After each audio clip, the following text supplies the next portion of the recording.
Welcome everyone. So today we will discuss about table 2.3 and some of the questions in text questions given on same page. So table 2.3, it is about some naturally occurring acids, and most of these naturally occurring acids you must have heard about them already.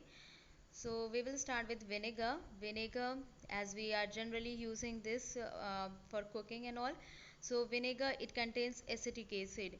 Now we have already discussed that acetic acid, it is an example of weak acid, but still as it is an example of weak acid, in vinegar this acetic acid is present in very diluted form, like 5 to 8%. For example, if you are having 100 ml of vinegar, then in that 100 ml you are only having around 5 to 7 ml of acetic acid, and the rest of the volume is of water. So already acetic acid is weak, but again we are just using it in very diluted form. Then orange, it is having citric acid, and that is why the orange is an example of citrus fruit. There are so many other examples of citrus fruit. Then tamarind, it contains tartaric acid. Tomato, it contains oxalic acid. And sour milk, which is curd, it contains lactic acid. Lemon, it again contains citric acid. And sting, as we have discussed this in the last case under the topic of pH in our everyday life, about honeybee sting or ant sting, which is the red ant actually. So why we are feeling irritation when they are just biting us? It is because of the presence of methanoic acid in their sting. So ant sting, it is having methanoic acid, and nettle sting, it is also having methanoic acid. Now see, again I told, I think in that paragraph, in that topic, they have given formic acid instead of methanoic acid. Both are the same thing. Methanoic acid, actually it is a chemical name, whereas formic acid is the common name of this methanoic acid. So please don't get confused. Still, if you are feeling that you can get confused in future, then you can write this term there itself with the, like, formic acid and methanoic acid, they are the same thing. So this is about table 2.3, nothing so much important about it, but you should be knowing this, as it is a kind of general knowledge which you should know.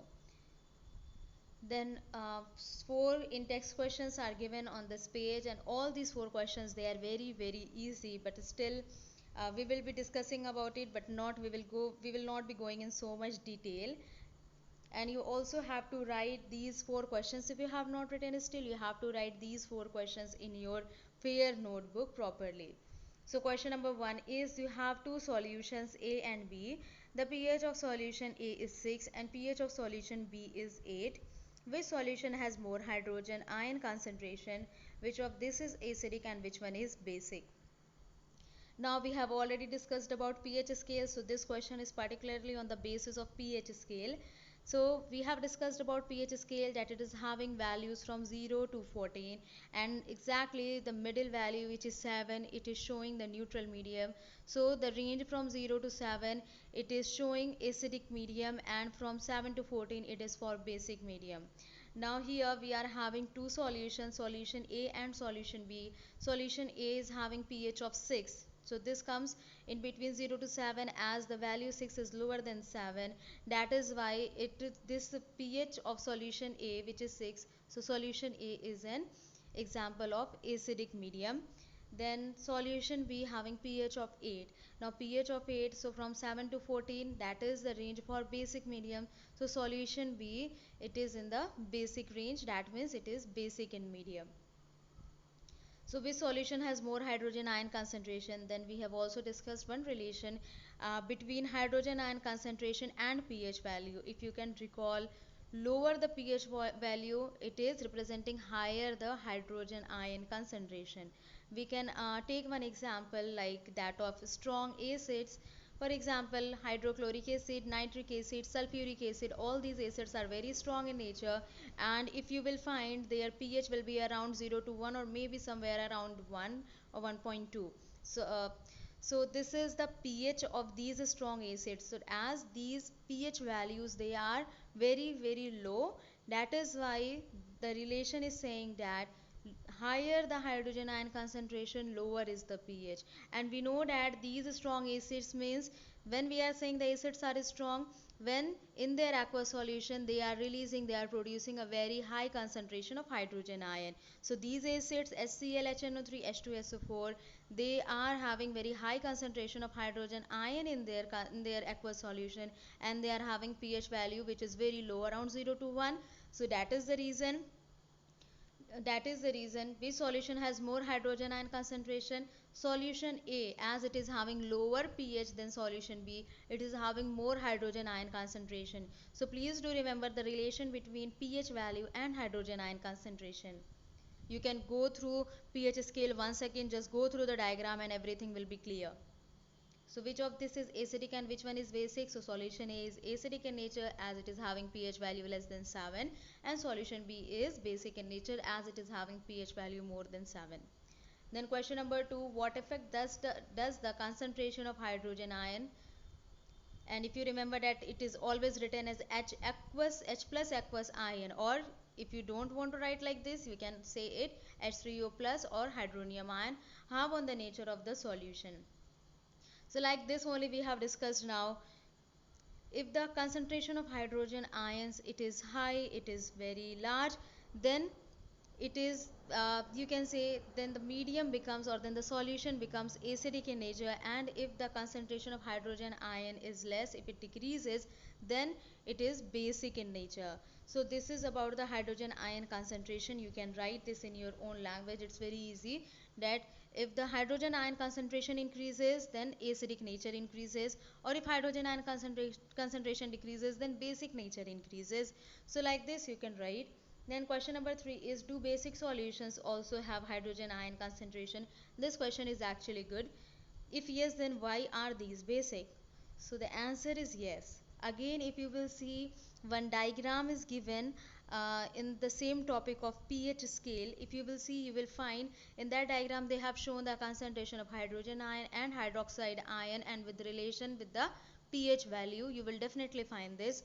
So basic solutions, they also have hydrogen ion, but the concentration of hydrogen ion in the aqueous solution of base, it is very less as compared to that of hydroxide ion. So we are generally just neglecting the concentration of hydrogen ion present in basic solution.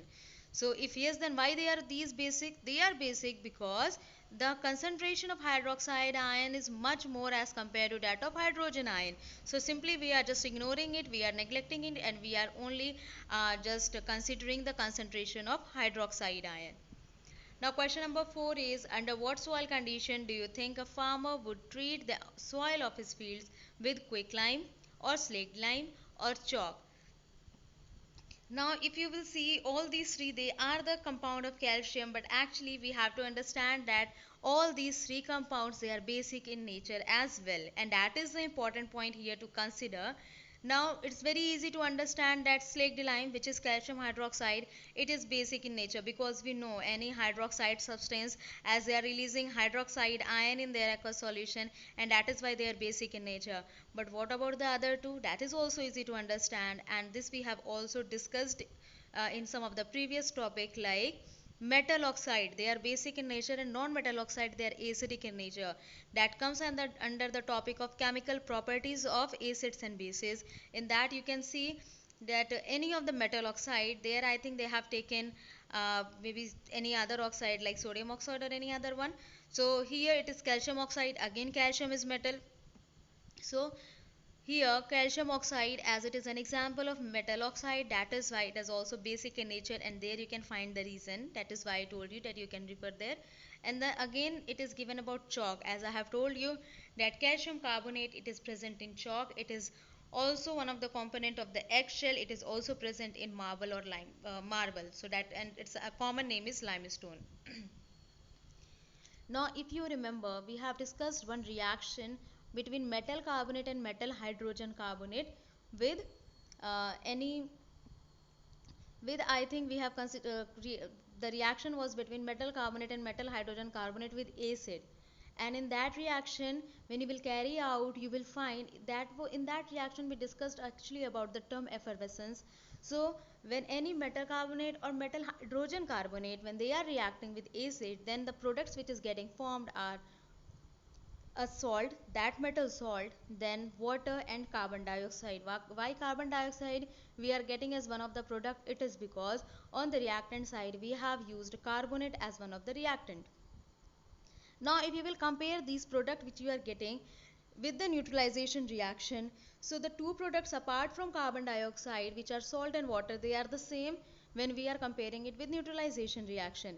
So on the basis of that, here on the reactant side we took acid, and instead of base we took metal carbonate, and here the metal carbonate example given is calcium carbonate.